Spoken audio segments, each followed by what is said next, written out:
It's a real honor to be here today with my two presidents, President Obama and President DeGioia. And my friend David Brooks hurled the most vicious insult at me ever once when he said that I was the only person he ever met whose eyes lit up at the words panel discussion. And I have to confess that my eyes did light up when I was asked to do this particular panel discussion, and not just for the obvious reason to my left. And it's a real honor to be with you, Mr. President, or Arthur or Bob.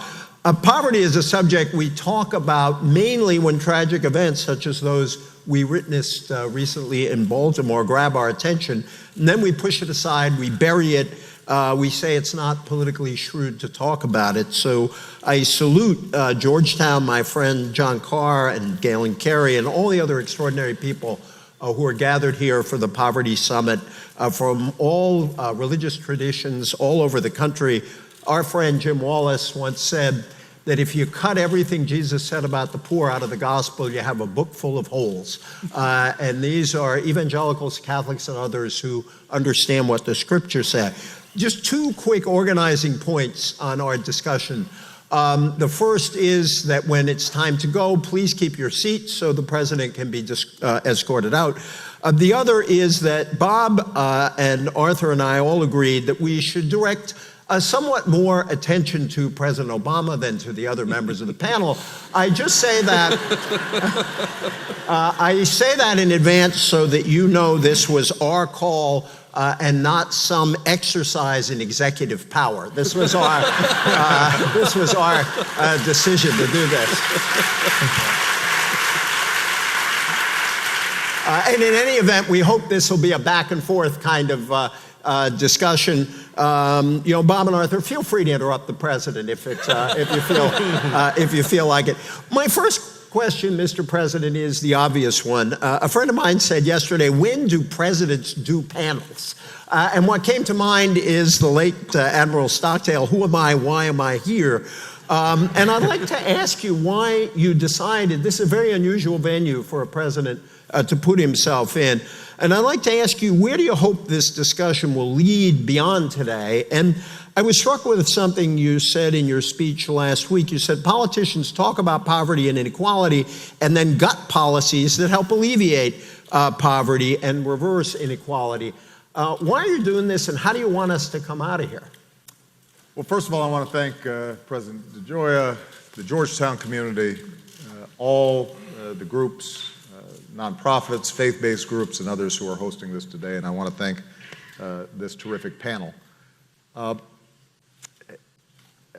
I think that we are at a moment, in part because of what's happened in Baltimore and Ferguson and other places, but in part because a growing awareness of inequality in our society, where it may be possible not only to refocus attention on the issue of poverty, but also maybe to bridge some of the gaps that have existed and the ideological divides that have prevented us from making progress. And there are a lot of folks here who I have worked with. They disagree with me on some issues, but they have great sincerity when it comes to wanting to deal with helping the least of these. And so this is a wonderful occasion for us to join together.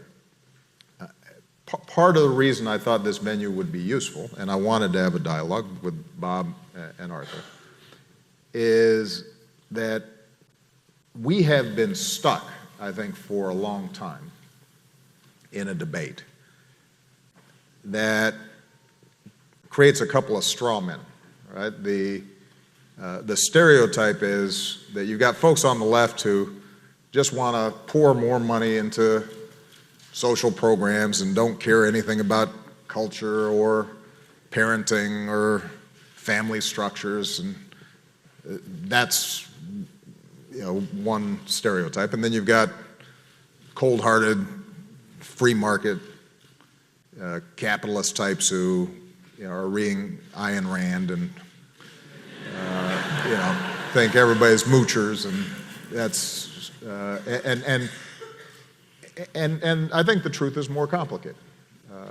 I think that there are those on the conservative spectrum who deeply care about the least of these, deeply care about the poor, exhibit that through their churches, through community groups, through philanthropic efforts, but are suspicious of what government can do.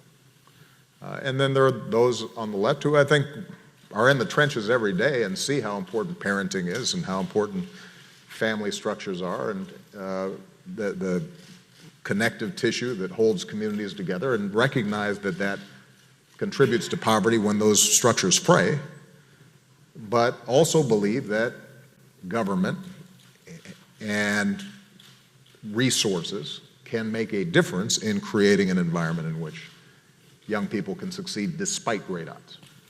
And it seems to me that if, coming out of this conversation, we can have a both-and conversation rather than either-or conversation, then we'll be making some progress.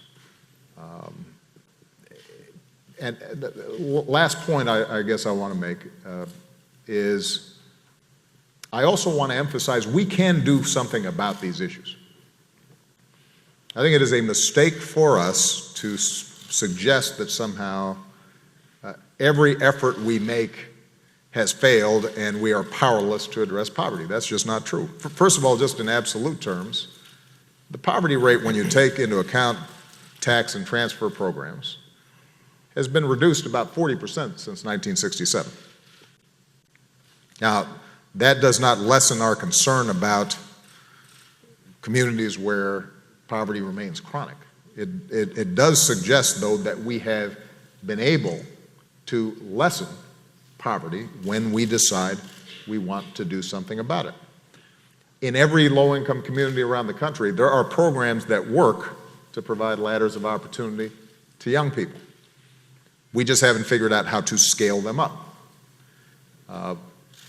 And so, one of the things I'm always concerned about is cynicism. My chief of staff, Dennis McDonough, we take walks around the South Lawn, usually when the weather's good.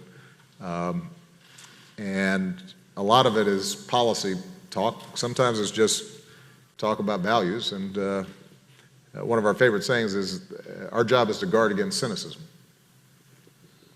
particularly in this town. And I think it's important when it comes to dealing with issues of poverty for us to guard against cynicism and not buy the idea that the poor will always be with us and there's nothing we can do. Because there's a lot we can do. The question is, do we have the political will, the communal will, to do something about it? Thank you, Mr. President. I feel as a journalist, maybe I'm the one representative of cynicism up here, so I'll try to do my job. I want to go through the panel and then come back to you, Mr. President. I want to invite Bob, and I'm going to encourage us to reach for solutions. But before we get there, I think it's important to say that your book, Bob, your book, Our Kids, is above all a moral call on the country to think about all the kids in the country who've been left out as our kids in some deep way.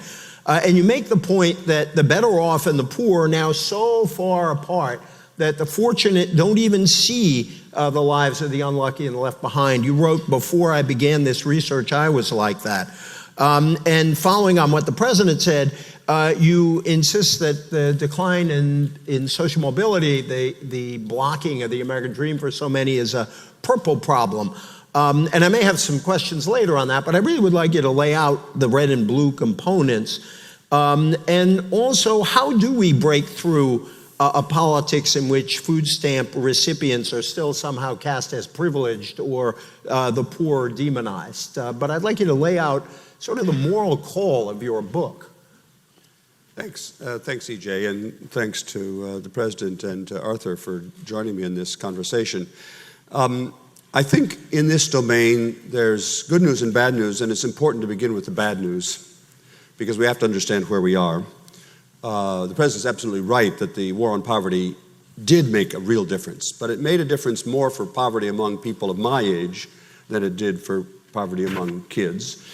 And with respect to kids, I completely agree with the President that we know about some things that would work and things that that would make a real difference in the lives of poor kids. But what the book that you've deferred to, Our Kids, what it presents is a lot of evidence of growing gaps between rich kids and poor kids, that over the last 30 or 40 years, things have gotten better and better for kids coming from well-off homes, and worse for kids coming from less well-off homes. And I don't mean Bill Gates and some homeless person. I mean people coming from college-educated homes, their kids are doing better and better, and people coming from high school-educated homes, their kids aren't. And it's not just that there's this class gap, but the class gap on our watch, I don't mean just the president's watch, but I mean on my generation's watch, that gap has grown. And you can see it in measures of family stability. You can see it in measures of the investments that parents are able to make in their kids, the investments of money and the investments of time. You can see it in the quality of schools kids go to. You can see it in the character of the social and community support that rich kids and poor kids are getting from their communities.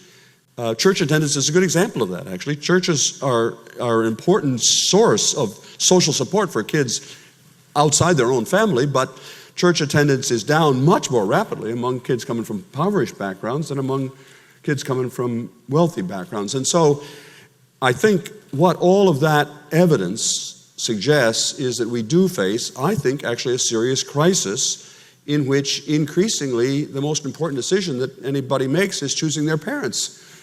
And if like my grandchildren, they really did they were the best decision they ever made was to choose college-educated parents and great grandparents. But out there someplace else, there's another bunch of kids who are just as talented and in principle, just as hardworking, but who, happen to choose parents who weren't very well educated or weren't high income, and those kids' fate is being determined by things that they had no control over, and that's fundamentally unfair. It also is, by the way, bad for our economy, because when we have this large number of kids growing up in poverty, it's not like that's going to make things better for my grandchildren, it's going to make things worse for my grandchildren. So this is, in principle, a problem that we ought to find solutions to. And historically, this is a kind of problem that Americans have faced before and have solved, and this is the basis for my optimism. There have been previous periods in American history when we've had a great gap between rich and poor, when we've ignored the least of these, in which I'm thinking of the Gilded Age at the end of the 19th century, and both of you have written about that period, in which there was a great gap between rich and poor, and we were ignoring lots of kids, especially lots of immigrant kids, and America seemed to be going to hell in a handbasket, and there was a dominant philosophy, social Darwinism, which said that it's better for everybody if everybody is selfish, and the devil take the hindmost. But that, not unlike some of the ideology of Ayn Rand that you referred to, but that period was was overcome by a reawakening of the conscience of America across party lines, with the important contribution of religious leaders and religious people to the fact that these are all our kids. And now is not the time to rehearse all the lessons of that earlier period, but I think it does actually give me grounds for hope. This is a kind of problem that we could solve as long as we all recognize that it's in everybody's interest to raise up these poor kids and not to leave them in the dust. Thank you very much. By the way, let the record show the president was not looking at Arthur when he referred to cold-hearted capitalists. But it is great to have somebody here from the AEI. Well, EJ, I mean, when the president said that, I was just thinking, what was going through my head was, please don't look at me, please don't look at me. But you notice when Bob said this about the social Darwinism, he pointed at me. So I'm more outnumbered than my Thanksgiving table in Seattle. I tell you. You just have to look into your heart, Arthur. And in fact, that's kind of what I want to ask you to do here. I mean, your views on these subjects have actually changed, and I think it's one of the reasons you wanted to join us today. Back in 2010, you talked about makers and takers in society and a culture of redistribution. But in February 2014, you wrote a very important article and commentary, Be Open-Handed Toward Your Brothers. And you have said we have to declare peace on the safety net, which I think is a really important thing to say. And so, and as the president suggested, the safety net we have has actually cut poverty substantially. So Twin questions. Could you talk about how and why your own views have changed, if I fairly characterize that? And in the spirit we're celebrating here of trans-ideological nonpartisanship, now there's a mouthful for you. Yeah.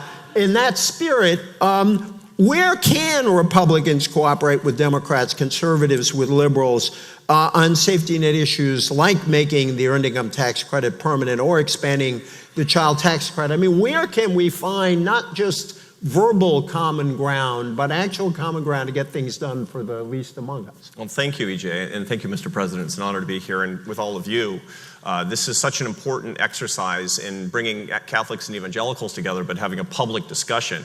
One of the main things that I do as president of AEI is to talk publicly about issues and start a conversation with my colleagues in a way that I hope can stimulate the conversation and spread it around the country. When at the American Enterprise Institute, where we have a long-standing history of work on the nature of American capitalism, when we're focusing very deeply on poverty, it sends a signal to a lot of people that are deeply involved in the free enterprise movement. My colleague Robert Doar is here. He came to AEI because poverty is the most important thing to him. And indeed, the reason I came into the free enterprise movement many years ago is because poverty is the thing I care about the most. And in point of fact, 2 billion people around the world have been lifted up out of poverty because of ideas revolving around free enterprise and free trade and the globalization of ideas of sharing through property rights and rule of law and all the things that the president is talking about in policy debates right now. That's why I'm in this particular movement, but we've gotten into a partisan moment where we substitute a moral consensus about how we serve the least of these, our brothers and sisters, where we pretend that moral consensus is impossible, and we blow up policy differences until they become a holy war. That's got to stop because it's completely unnecessary. Now, you brought... And we can stop that, absolutely, with a couple of key principles. So how are we on the center right talking about poverty in the most effective way? Number one is with a conceptual matter. We have a grave tendency on both the left and the right to talk about poor people as the other.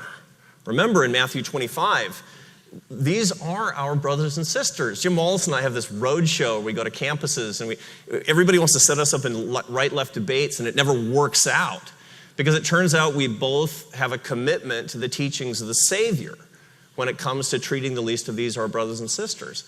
When you talk about people as your brothers and sisters, you don't talk about them as liabilities to manage.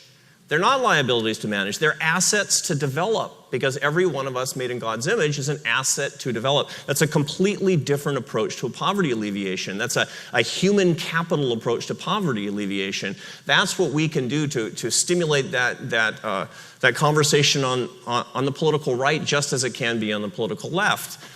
One concept that rides along with that is to point out, and this is what I do to many of my friends on Capitol Hill, I remind them that just because people are on public assistance doesn't mean they want to be on public assistance. And that's the difference between people who factually are making a living and who are accepting public assistance. It's an important matter to remember about the motivations of people and humanizing them. And then the question is, how can we come together? How can we come together? I have indeed written that it's time to declare peace on the safety net. And I say that as a political conservative. Why? Because Ronald Reagan said that. Because Friedrich Hayek said that. This is not a radical position. In fact, the social safety net is one of the greatest achievements of free enterprise. That we could have the wealth and largesse as a society, that we can help take care of people who are poor that we've never even met. It's ahistoric. It's never happened before. We should be proud of that. But then when I talk to conservative policymakers, I say, how should you distinguish yourself from the traditional positions in a marketplace of ideas from progressives? You should also talk about the fact that the safety net should be limited to people who are truly indigent, as opposed to being spread around in a way that metastasizes into middle-class entitlements and imperils our economy. And the third part is that help should always come with the dignifying power of work to the extent that we can. Then we can have, with these three ideas, declaring peace on the safety net, safety net only for the indigent, and always with work, then we can have an interesting moral consensus and policy competition of ideas and maybe make some progress. Thank you. In fact, I'm hoping people will challenge each other about what that actually means in terms of policy, and I want to invite the President to do that. I'm tempted, Mr. President, to ask you to sort of go in a couple of directions at once. One is I am, again, hoping that you can enlist Arthur as your lobbyist on this. One kind of question I want to ask is if John Boehner and Mitch McConnell were watching this and suddenly had a conversion, and there are a lot of religious people in the audience, so miracles. They're not watching this. It's hypothetically. Well, it's a religious audience. They believe in miracles. So if they said we are so persuaded that it's time we do something about the poor, Mr. President, tell us a few things that we'll actually pass. We'll do this. When you think about, we could talk kind of abstractly about, the family on the side and what government can do.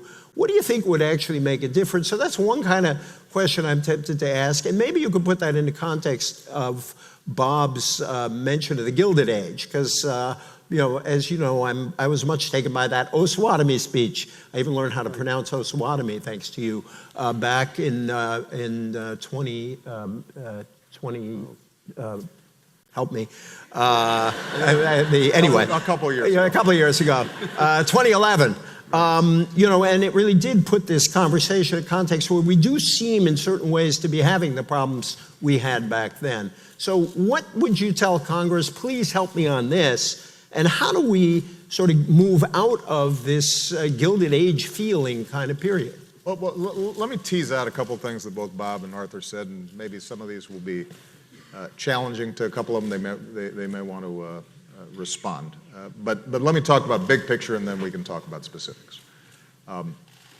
First of all, I think we can all stipulate that the best anti-poverty program is a job, which confers not just income, but structure and dignity and a sense of connection to community, which means we have to spend time thinking about the macro economy, the broader economy as a whole. Now, what has happened is that since, let's say, 1973, over the last 40 years, the share of income going to the bottom 90% has shrunk from about 65% down to about 53%. It's a big shift. It's a big transfer. And so we can't have a conversation about poverty without talking about what's happened to the middle class and the ladders of opportunity into the middle class. And when I read Bob's book, the first thing that strikes you is when he's growing up in Ohio, he's in a community where the banker is living in reasonable proximity to the janitor at the school. The janitor's daughter may be going out with the banker's son. There are a set of common institutions. They may attend the same church. They may be a member of the same Rotary Club. They may be active at the same parks and all the things that stitch them together. And that is all contributing to social mobility and to a sense of possibility and opportunity for all kids in that community. Exactly. Right? Now, part of what's happened is that, and this is where Arthur and I would probably have some disagreements, we don't dispute that the free market is the greatest producer of wealth in history. It has lifted billions of people out of poverty. We believe in property rights, rule of law, so forth. But there has always been trends in the market in which concentrations of wealth can lead to some being left behind. And what's happened in our economy is that those who are doing better and better, more skilled, more educated, luckier, having greater advantages, are withdrawing from sort of the commons kids start going to private schools. Kids start working out at private clubs instead of the public parks. An anti-government ideology then disinvests from those common goods and those things that draw us together. And that, in part, contributes to the fact that there's less opportunity for our kids, all of our kids. Now, that's not inevitable. A free market is perfectly compatible with also us making investment in good public schools, public universities, investments in public parks, investments in a whole bunch of public infrastructure that grows our economy and spreads it around. But that's in part what's been under attack for the last 30 years. And so in some ways, rather than soften the edges of the market, we've turbocharged it. And we have not been willing, I think, to make some of those common investments so that everybody can play a part in getting opportunity. Now, one other thing I've got to say about this is that even back in Bob's day, that was also happening. It's just it was happening to black people. And so in some ways, part of what's changed is that those biases or those restrictions on who had access to resources that allowed them to climb out of poverty, who had access to the firefighter's job, who had access to the assembly line job, the blue-collar job that paid well enough to be in the middle class and then got you to the suburbs, and then the next generation was suddenly office workers. All those things were foreclosed to a big chunk of the minority population in this country for decades. And that accumulated and built up. And over time, people with less and less resources, more and more strains, because it's hard being poor. People don't like being poor, and it's time-consuming, it's stressful, it's hard. And so over time, families frayed, men who could not get jobs left, mothers who are single are not able to read as much to their kids. So all that was happening 40 years ago to African Americans. And now what we're seeing is that those same trends have accelerated and they're spreading to the broader community. But the pattern that, Bob, you're recording in some of your stories is no different than what William Julius Wilson was talking about when he talked about the truly disadvantaged. So I say all this, and I know that was not an answer to your question.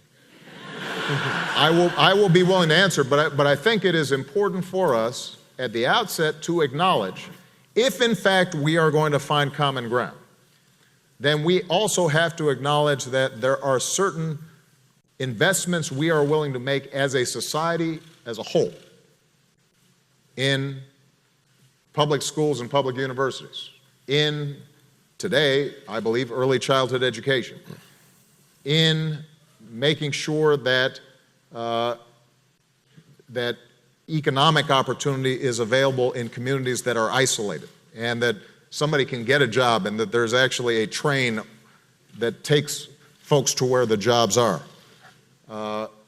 That broadband lines are in rural communities and not just in cities. And those things are not going to happen through market forces alone. And if that's the case, then our government and our budgets have to reflect our willingness to make those investments. If we don't make those investments, then we could agree on the earned income tax credit, which I know Arthur believes in. We could agree on home visitation for low-income parents.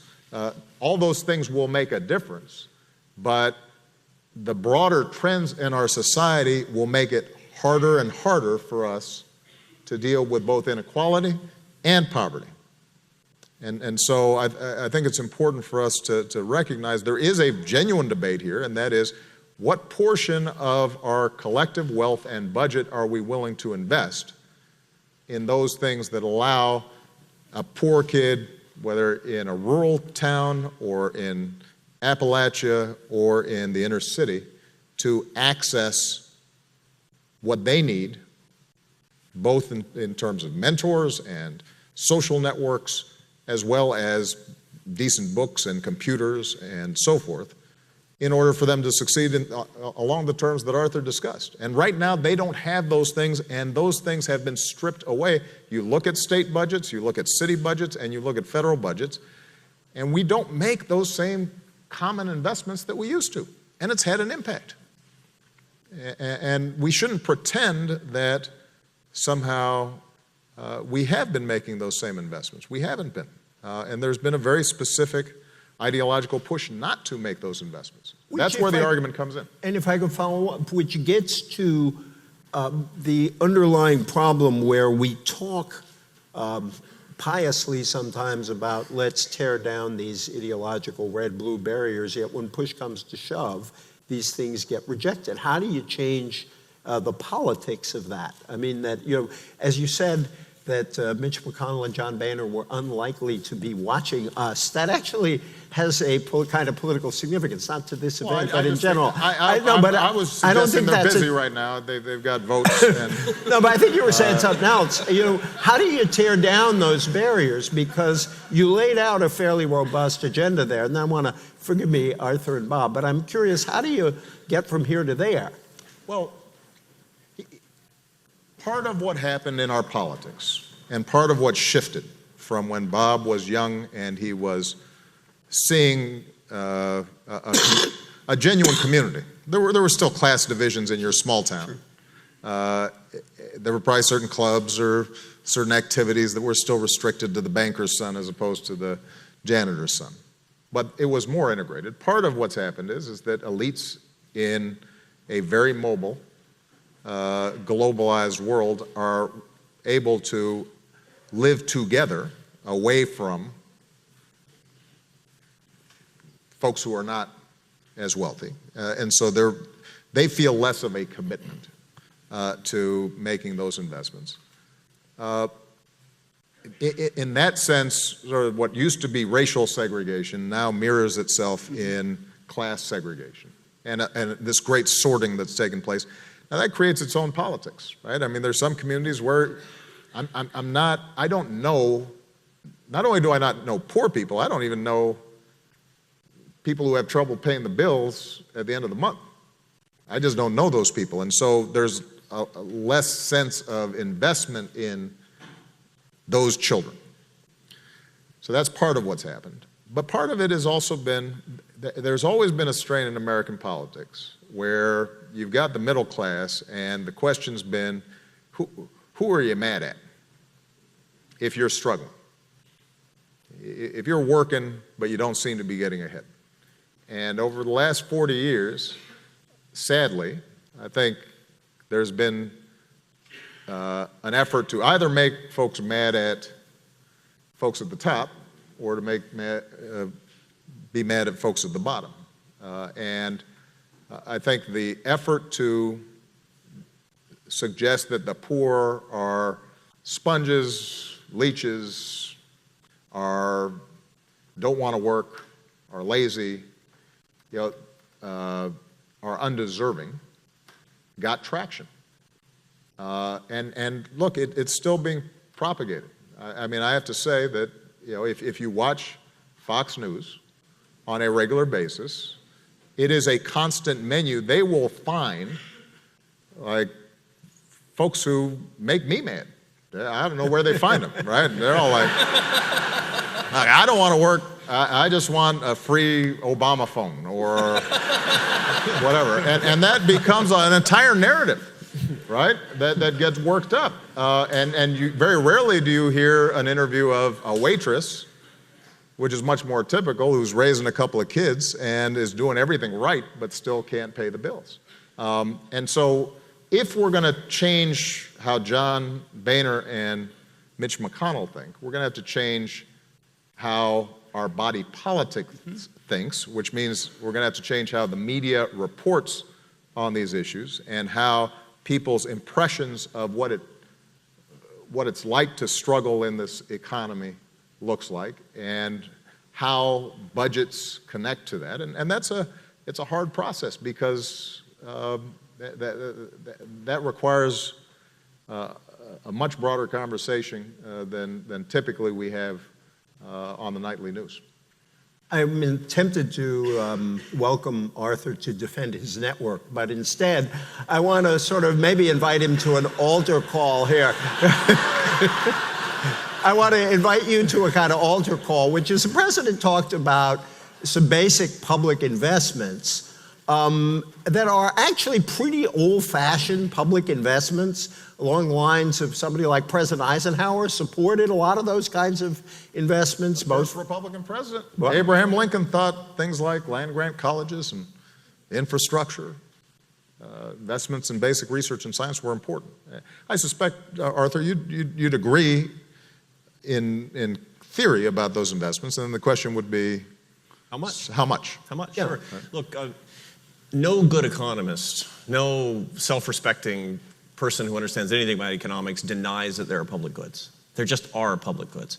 We need public goods. Markets fail sometimes. There's a role for the state. There are no radical libertarians up here. There are libertarians who believe that the state should not exist, for example. I mean, libertarians don't think that. So we shouldn't caricature the views of others because, in point of fact, that impugns the motives. I think that what we're talking about is, one, when are there public goods? When can the government provide them? And when are the benefits higher than the costs of the government providing these things? Because in point of fact, when we don't make cost-benefit calculations, at least at the macro level, about public goods, the poor pay. This is a fact. If you look at what's happening in the periphery countries of Europe today, this is as George W. Bush used to say, this is a true fact.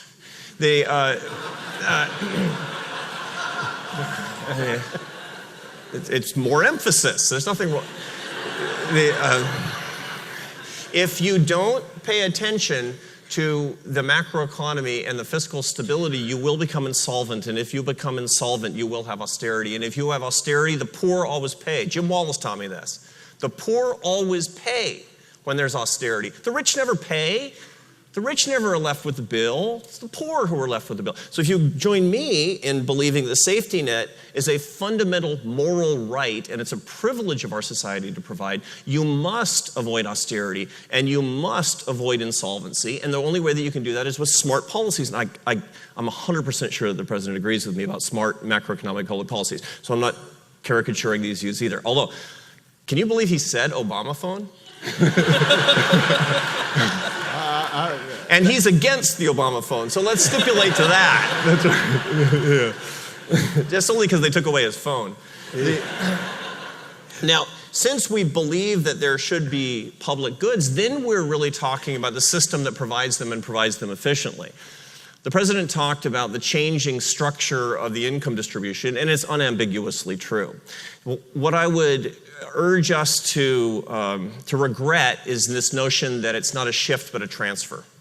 Okay, now, it's not a transfer. Since the 1970s, it's not that the rich have gotten richer because the poor have gotten poorer. The poor are not having their money taken away and given to the rich. The rich have gotten richer faster than the poor have moved up, and we might be concerned with that because that also reflects on opportunity.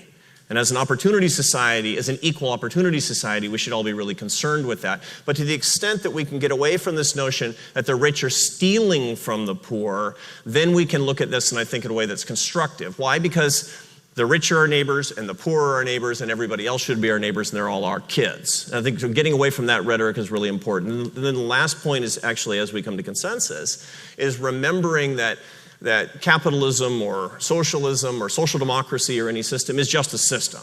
Look, it's just a system. It's just a machine. It's like your car. You can do great good with it. You can do great evil with it. It can't go uninhibited so far. It can't drive on its own. Will soon enough. The economy never will be able to. Capitalism is nothing more than a system, and it must be predicated on right morals. It must be. Adam Smith taught me that. Adam Smith, the father of modern economics, he wrote The Wealth of Nations in 1776. 17 years before, he wrote The Theory of Moral Sentiments, which was a more important book because it talked about what it meant as a society to earn the right to have free enterprise, to have free economics. And it was true then, and it's still true today. So this is why this conference is so important. This conversation with the President of the United States is so important from my point of view. I say with appropriate humility, is because we're talking about right morality toward our brothers and sisters, and built on that, that's when we can have an open discussion to get our capitalism right, and then the distribution of resources is only a tertiary question.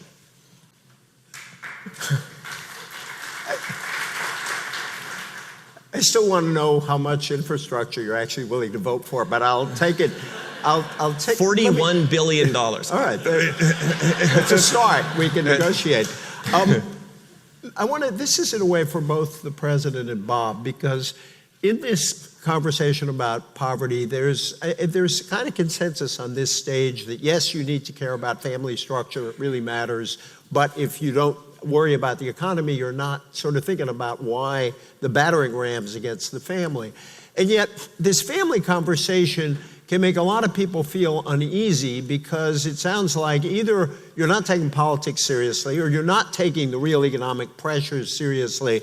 And I just want to share two things with the president and Bob and have you respond. One, as you can imagine, I asked a lot of smart people what they would ask about if they were in my position. And one very smart economist said, look, what we know is when we have really tight labor markets, unemployment down below, down to 4 or even lower, Kennedy Johnson years, World War II, at the end of the Clinton years, all kinds of good things start happening to poor people. So maybe this person said, even though he says, yes, family structure matters, let's stop with the moral lectures and just run a really tight economic policy, and we could have some really good things happen to us. And then the other thing I wanted to share, and I'm being pointed here, Mr. President, because you know, and I've heard you talk about this, but not that often publicly, which is, I've heard you in those sessions you do with opinion reporters.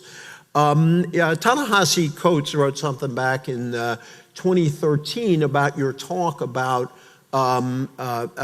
what needs to happen inside the African American community. And I know you remember this, taking full measure of the Obama presidency thus far, it is hard to avoid the conclusion that this White House has one way of addressing the social ills that afflict black people, and particularly black youth, and another way of addressing everyone else. I would have a hard time imagining the president telling the women of Barnard that, quotes, there's no longer room for any excuses, as though they were in the business of making them. I'd love you to address sort of the particular question about, maybe it is primarily about economics because we can't do much about the other things through government policy, and also answer Ta-Nehisi's critique, because I know you hear that a lot. Let Bob dive in. Then. Well, I'm going to try to respond to that, and of course I want to hear what the president has to say about that, but I wanted to just comment briefly on that earlier conversation about, first of all, about public goods. I agree very much with the president's framing of this issue, that is that we've disinvested in collective assets, collective goods that would benefit everybody but are more important for poor people because they can't do it on their own. I want to just give one example of that that's very vivid. And this is a case where we've clearly shot ourselves in the foot. For most of the 20th century, all Americans of all walks of life thought that part of getting a good education was getting soft skills, not just reading, writing, arithmetic, but cooperation and teamwork and so on. And part of that was that everybody in the country got free access to extracurricular activities, band and football and music and so on. But beginning about 20 years ago, the view developed, which is really, really deeply evil, that's just a frill.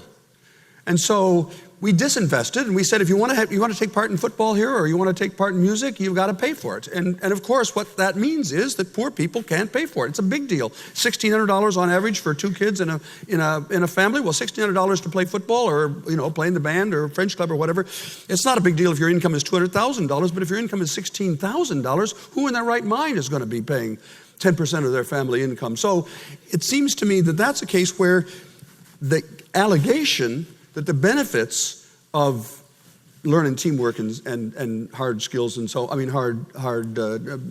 grit were only on the individual, but that wasn't true. The whole country was benefiting from the fact that we had a very broad-based set of skills that people had. So I'm trying to emphasize this, how deep runs this antipathy in some quarters for the notion that these are all our kids and therefore we got to invest in all of them. But I also want to then come back, if I can, to I think the thing we maybe haven't spent enough time here, and that is This is a purple problem. There are those of us who, on the left, can see most clearly the economic sources of this problem and want to do something about it. But then there are people on the conservative side, especially religious people, who use a different lens, and they can see most clearly the effects of family disruption among poor families of all races on the prospects of kids. And in the stories of the kids that we gathered across America, I want to return a little bit, not just to the abstract discussion of poverty, but to real kids. Mary Sue in Port Clinton doesn't have anything like the same opportunities as my granddaughter, but part of that is because Mary Sue's parents behaved in very irresponsible ways. We interviewed a kid from, a young woman from Duluth who is now on drugs. How did she get on drugs? Because her dad was addicted to meth and wanted to get high, but didn't want to get high alone, so her dad taught, Molly is her name, how to do meth. I don't even know how you do meth myself. I have to check with him. So, and it's systematically, the fact is we all know this, that I'm not making an attack on single moms who are often doing terrific jobs in the face of lots of obstacles, but I am saying it's harder to do that, and therefore we need to think, all of us, including those of us, and I know the President agrees with me about this, even those of us on the more progressive side, have to think, how did we get into a state in which 2/3 of American kids coming from what we used to call the working class have only a single parent, and what can we do to fix that? I'm not sure this is government's role. But I do think that if we're concerned about poverty, we also, all of us, have to think about this purple side of the problem. I mean, this family side of the problem, and we shouldn't. Those of us, I'm now speaking to my side of the choir.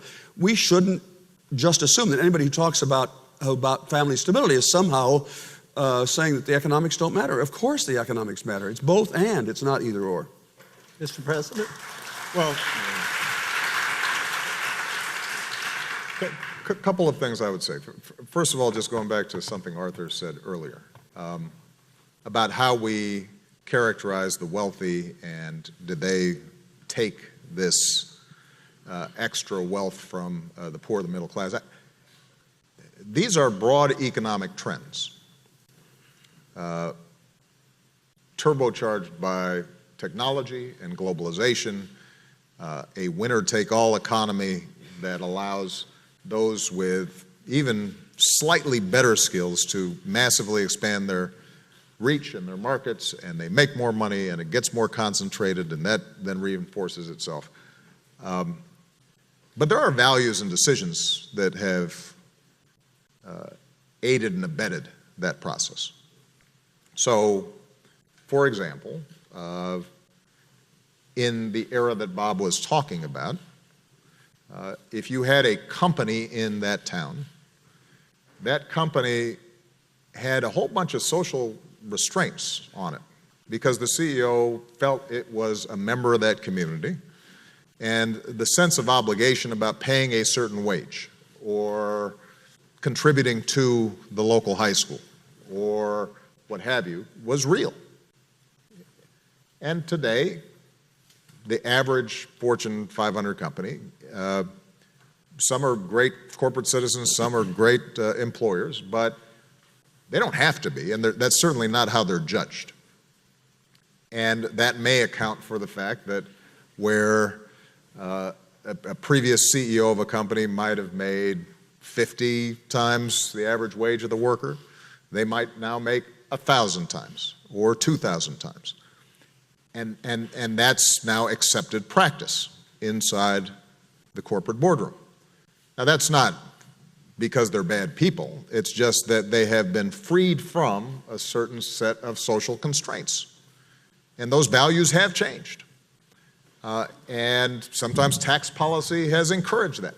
And government policy has encouraged that. And there's a whole literature that justifies that as, well, that's what you need to get the best CEO, and they're bringing the most value. And then you do tip into a little bit of Ayn Rand, which, Arthur, I think you'd be the first to acknowledge, because, I'm in dinners with some of your buddies, and I have conversations with them. And if they're not on a panel, they'll say, you know what, we created all this stuff, and we made it, and we're creating value, and we should be able to make decisions about where it goes. So there's less commitment to those public goods, even though a good economist who's read Adam Smith's moral sentiments would acknowledge that actually we're underinvesting, or at least we have to have a certain investment. So that's point number one. Point number two on this whole family character, values, structure issue. It's true that if I'm giving a commencement at Morehouse, that I will have a conversation with young black men about taking responsibility as fathers that I probably will not have with the women of Barnum. And I make no apologies for that. And the reason is because I am a black man who grew up without a father. And I know the cost that I paid for that. And I also know that I have the capacity to break that cycle. And as a consequence, I think my daughters are better off. And that is not something that is not something, for me to have that conversation does not negate my conversation about the need for early childhood education or the need for job training or the need for greater investment in infrastructure or jobs in low-income communities. So, look, I'll talk till you're blue in the face about hard-nosed economic, macroeconomic policies. But in the meantime, I've got a bunch of kids right now who are graduating, and I want to give them some sense that they can have an impact on their immediate circumstances and the joys of fatherhood.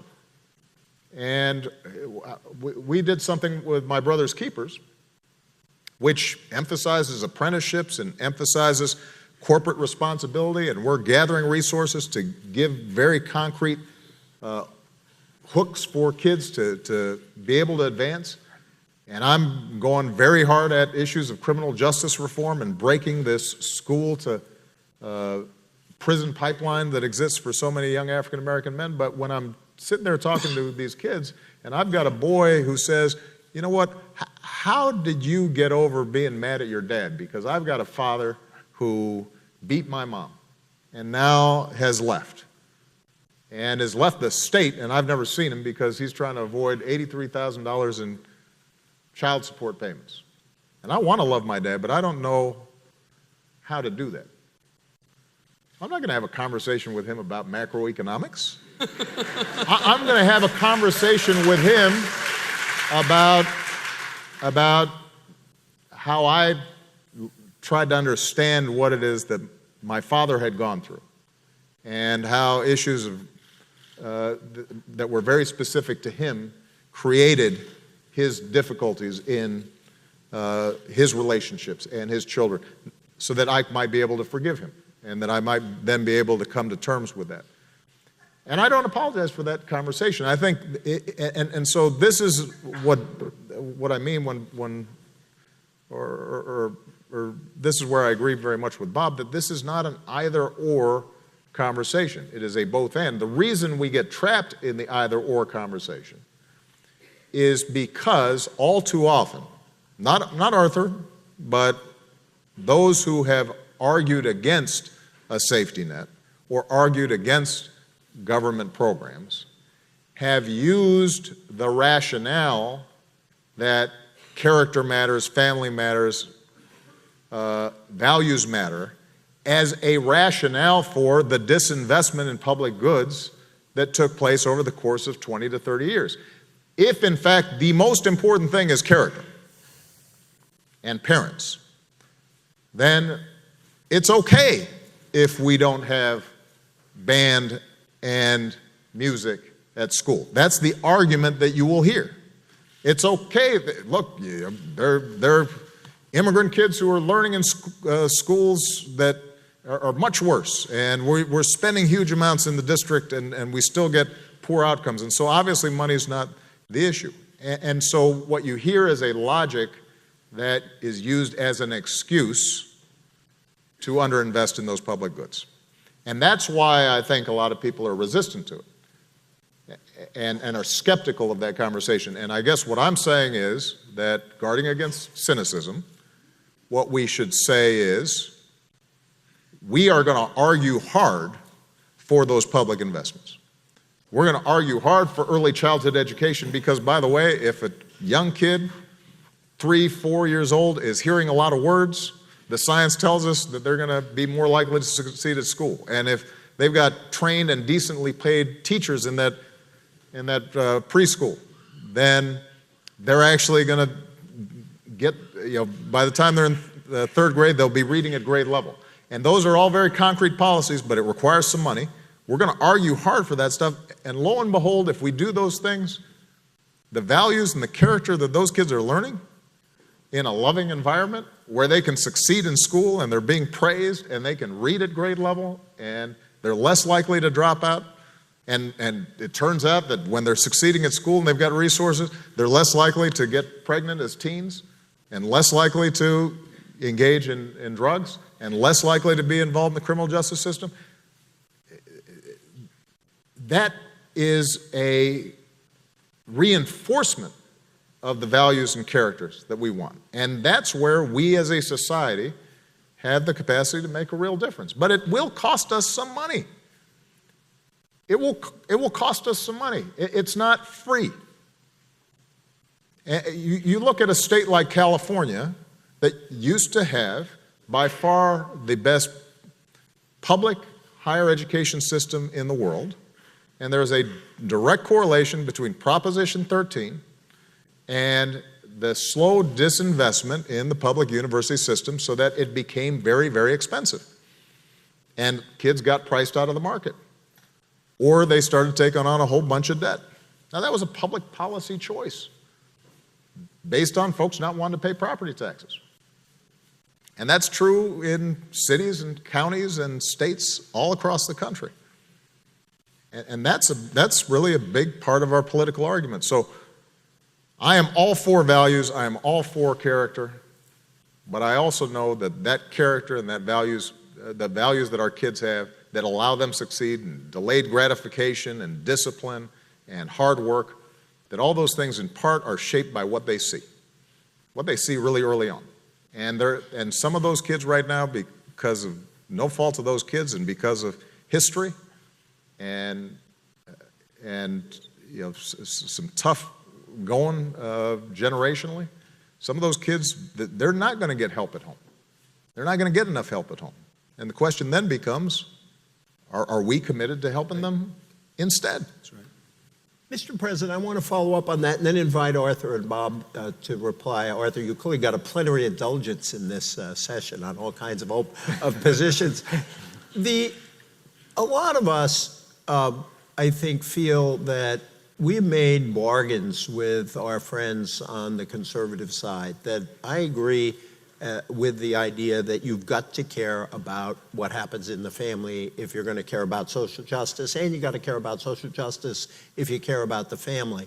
Yet, when people like you start talking like this, there doesn't seem to be much give back on, okay, we agree on these values, where's the investment in these kids? Similarly, when welfare reform was passed back in the 90s, there were a lot of people who said, okay, we're not going to hear about welfare cheats anymore because all these people are going to have to work. And yet we get the same thing back again. It's as if the work requirement was never put in the welfare bill. How do we change this conversation so that it becomes an actual bargain where the other half of the agenda that you talked about gets recognized and that we do something about it? I'll ask Arthur for some advice on this because, look, the devil's in the details. I think if you talk to any of my Republican friends, they will say, number one, they care about the poor, and I believe them. Number two, they'll say that there are some public goods that have to be made, and I'll believe them. But when it comes to actually establishing budgets, making choices, prioritizing, that's when it starts breaking down. And, I actually think that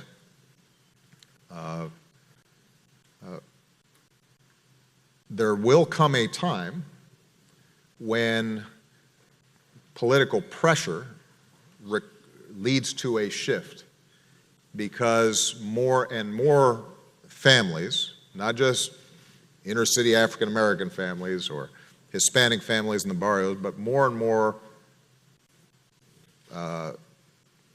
middle class or working class folks are feeling pinched and squeezed, that there will be a greater demand for some core public goods, and we'll have to find a way to pay for them. But ultimately, there are going to have to be some choices made. When I, for example, make an argument about closing the carried interest loophole that exists, whereby hedge fund managers are paying 15% on the fees and income that they collect. Yes, I've been called Hitler for doing this, or at least this is like Hitler going into Poland. That's an actual quote from a hedge fund manager when I made that recommendation. The top 25 hedge fund managers made more than all the kindergarten teachers in the country. So when I say that, I'm not saying that because I dislike hedge fund managers or I think they're evil. I'm saying that you're paying a lower rate than a lot of folks who are making $300,000 a year. You pretty much have more than you'll ever be able to use and your family will ever be able to use. There's a fairness issue involved here. And by the way, if we were able to close that loophole, I can now invest in early childhood education that will make a difference. That's where the rubber hits the road. Right? That's, Arthur, where the question of compassion and I'm my brother's keeper comes into play. And if we can't ask from society's lottery winners to just make that modest investment, then really this conversation is for show. If we can't ask that much, right? So, and that's where, and by the way, I'm not asking to go back to 70% marginal rates, which existed back in the golden days that Bob's talking about when he was a kid. I'm just saying maybe we can go up to like tax them like ordinary income, which means that they might have to pay, a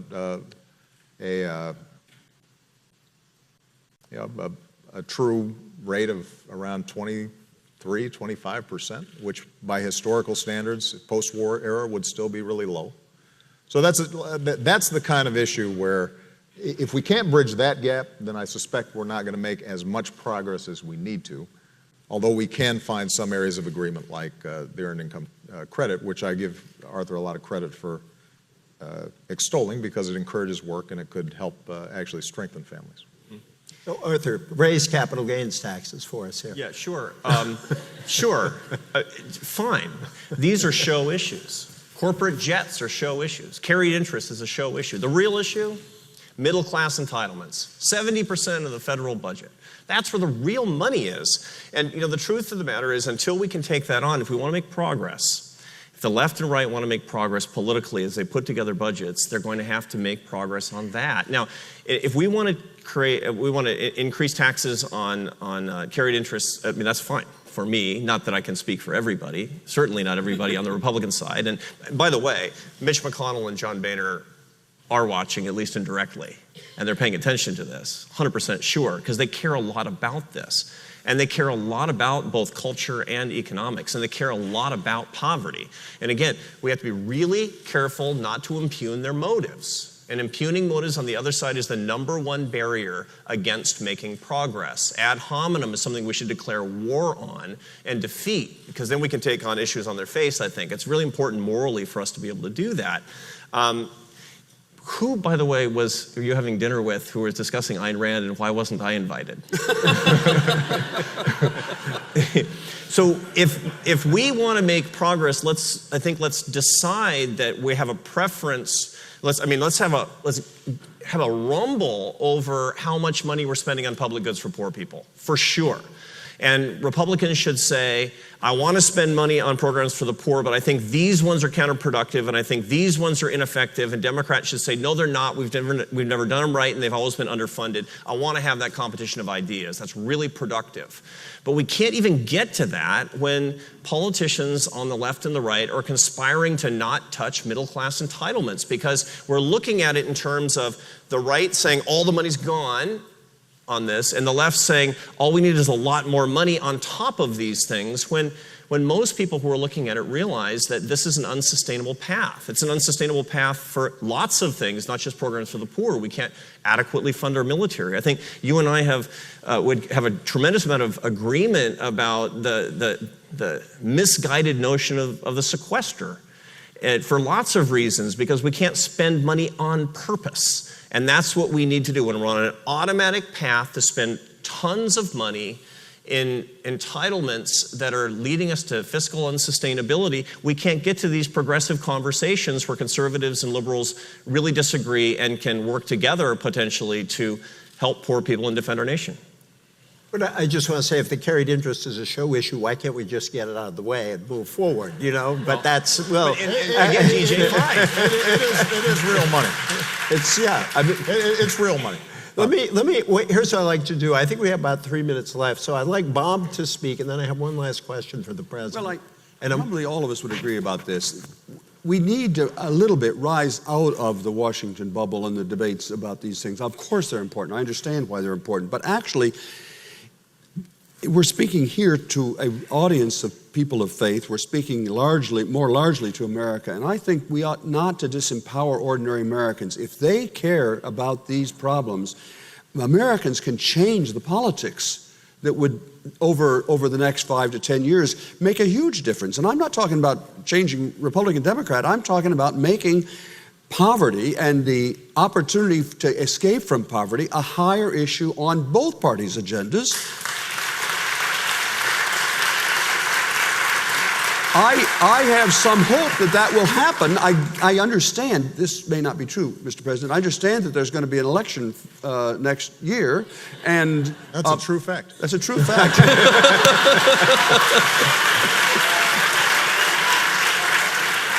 And I think American voters should insist that the highest domestic priority issue is this issue of the opportunity gap, the fact we're talking about. This is not a third-order issue. It's a really important issue. And ask candidates, what are you going to do about it? And then just use your own common sense. Is that the right way to go forward?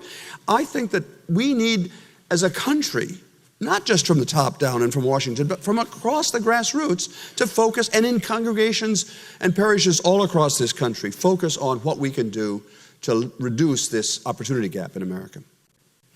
Mr. President, I wanted you to reflect on this religious question. I mean, one of your first salaries was actually paid for by a group of Catholic churches, something Cardinal McCarrick knows that, but not a lot of Catholic bishops notice that,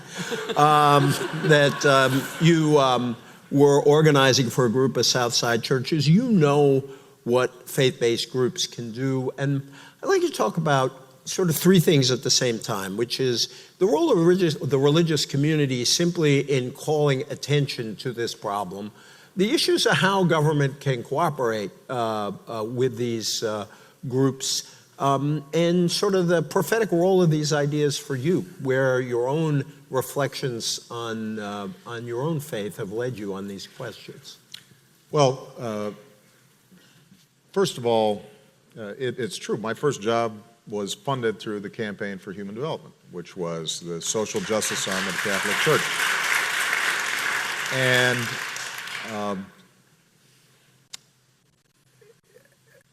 I think that faith-based groups across the country and around the world understand the centrality and the importance of this issue in an intimate way, in part because these faith-based organizations are interacting with folks who are struggling and know how good these people are and know their stories. And it's not just theological, but it's very concrete. they're embedded in communities, and they're making a difference in all kinds of ways. So I think that what our administration has done is really a continuation of work that had been done previously by the Bush administration, the Clinton administration. We've got our Office of Faith-Based organizations that are working on an ongoing basis around a whole host of these issues. My Brother's Keepers reaching out to churches and synagogues and mosques and other faith-based groups consistently to try to figure out how do we reach young boys and young men in a serious way. But the one thing I guess I want to say, EJ, is that when I think about my own Christian faith and my obligations, it is important for me to do what I can myself, individually, mentoring young people or making charitable donations or in some ways impacting whatever circles of influence I have. But I also think it's important to have a voice in the larger debate. And I think it would be powerful for our faith-based organizations to speak out on this in a more forceful fashion. This may sound self-interested because there have been, these are areas where I agree with the evangelical community and faith-based groups, and then there are issues where we have had disagreements around reproductive issues or same-sex marriage or what have you. And so maybe it appears advantageous for me to want to focus on these issues of poverty and not as much on these other issues. But I want to insist, first of all, I will not be part of the election next year. So this is more just a broader reflection as somebody who's worked with churches and worked in communities. There is great caring and great concern, but when it comes to what are you really going to the mat for? Like what's the defining issue? When you're talking to in your congregations, what's the thing that is really going to capture the essence of who we are as Christians or as Catholics or what have you? That this is oftentimes viewed as a nice to have relative to an issue like abortion. That's not across the board, but there sometimes has been that view. And certainly that's how it's perceived in our political circles. And I think that there's more power to be had there, a more transformative voice that's available around these issues that can move and touch people. Because the one thing I know is that here's an area where, again, Arthur and I agree. I think fundamentally people want to do the right thing. I think people don't set out wanting to be selfish. I think people would like to see a society in which everybody has opportunity. I think that's true up and down the line, across the board. But they feel as if it's not possible. And there's noise out there, and there's arguments, and there's contention. And so people withdraw, and they restrict themselves to what can I do in my church or what can I do in my community, and that's important. But our faith-based groups, I think, have the capacity to frame this, and nobody's shown that better than Pope Francis, who I think has been transformative just through the sincerity and insistence that he's had that this is vital to who we are. This is vital to following what Jesus Christ, our Savior, talked about. And that emphasis, I think, is why he's had such incredible appeal, including to young people all around the world. And I hope that is a message that that everybody receives when he comes to visit here. I can't wait to host him, because I think it will help to spark an even broader conversation of the sort that we're having today. All events are better with a reference to Pope Francis. Thank you so much, Mr. President.